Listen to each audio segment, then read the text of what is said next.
아멘. 이 시간 우리에게 주신 하나님의 말씀은 출애굽기 12장 30절 41절 말씀입니다.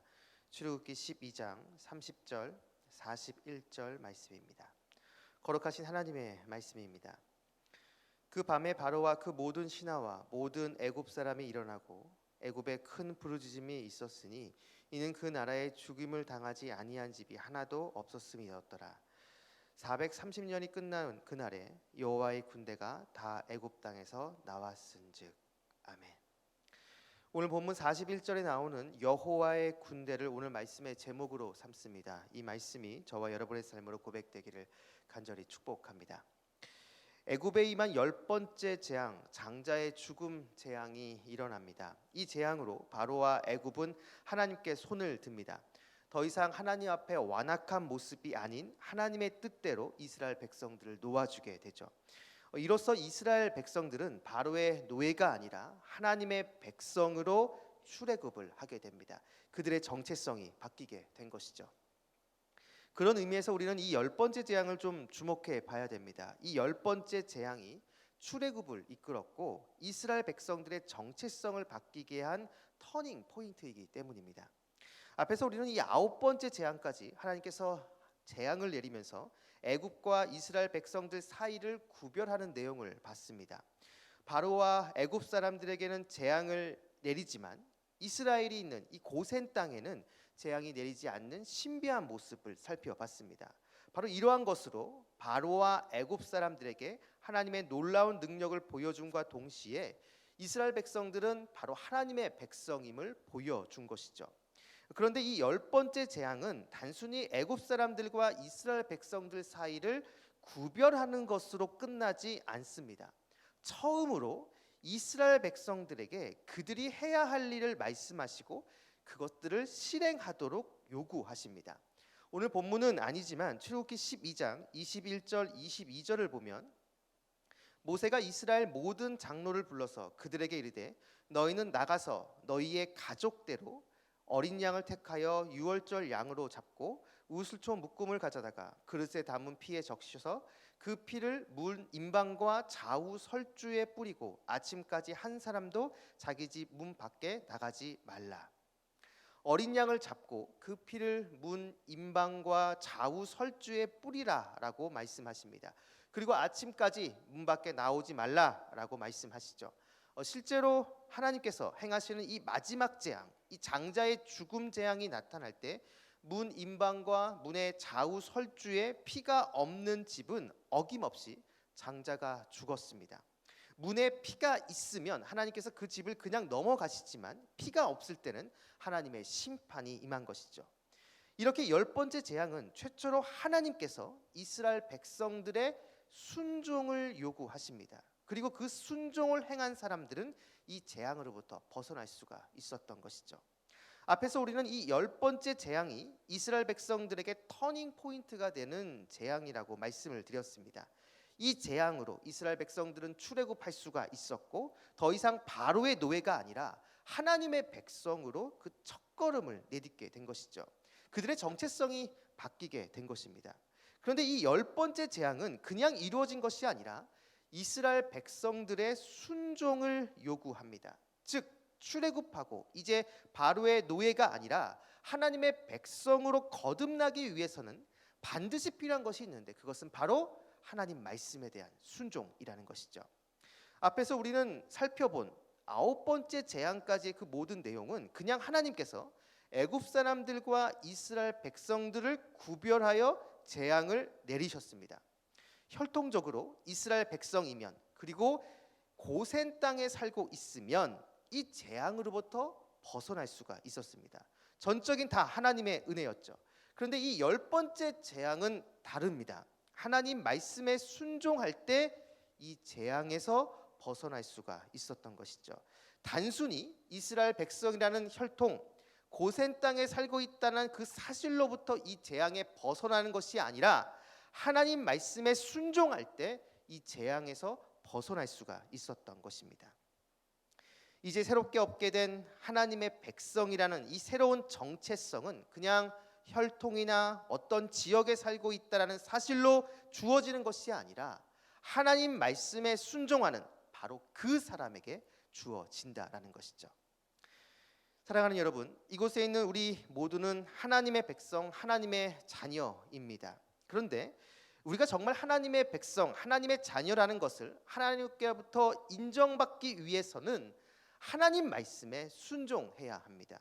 단순히 교회를 다니고 직분을 받고 교회 봉사를 오랜 시간 했다고 해서 하나님의 자녀로 인정받는 것이 아니다라는 것이죠. 나의 일상의 삶에서 순간순간 나에게 주시는 그 하나님의 말씀 앞에 어떠한 반응을 보이느냐로 나의 정체성이 결정되는 것입니다.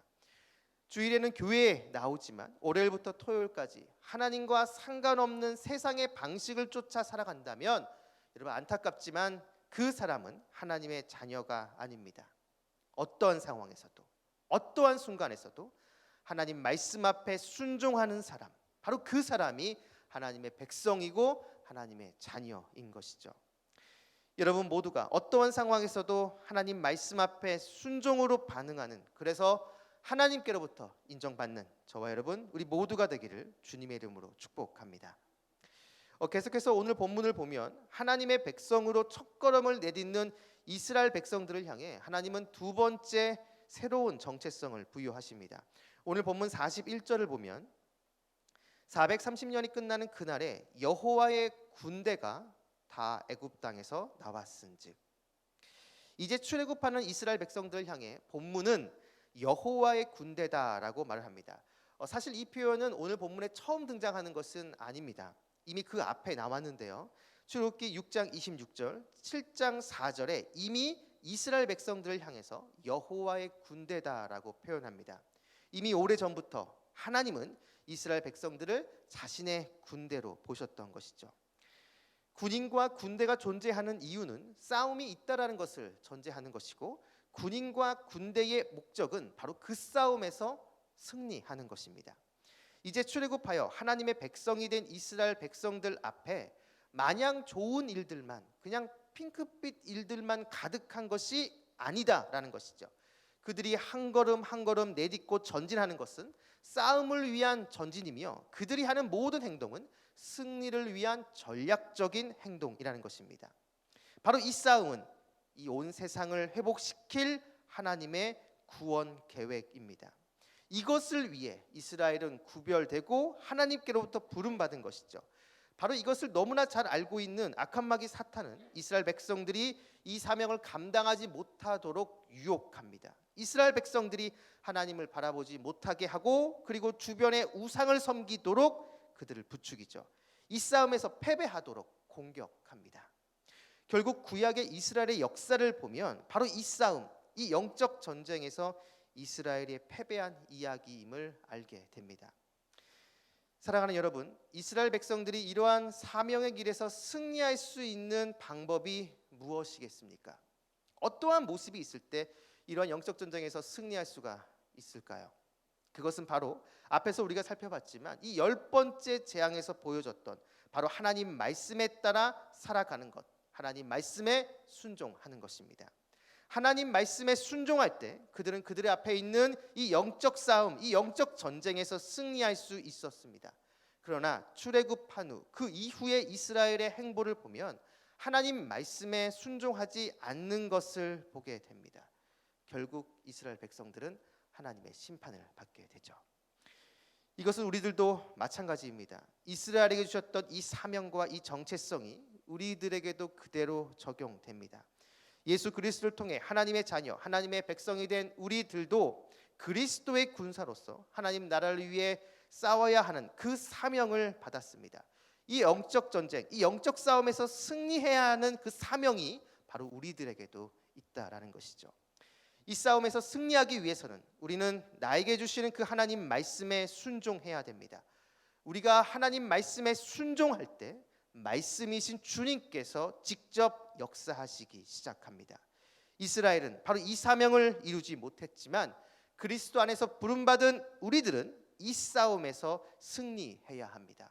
하나님 말씀에 순종하면서 말이죠.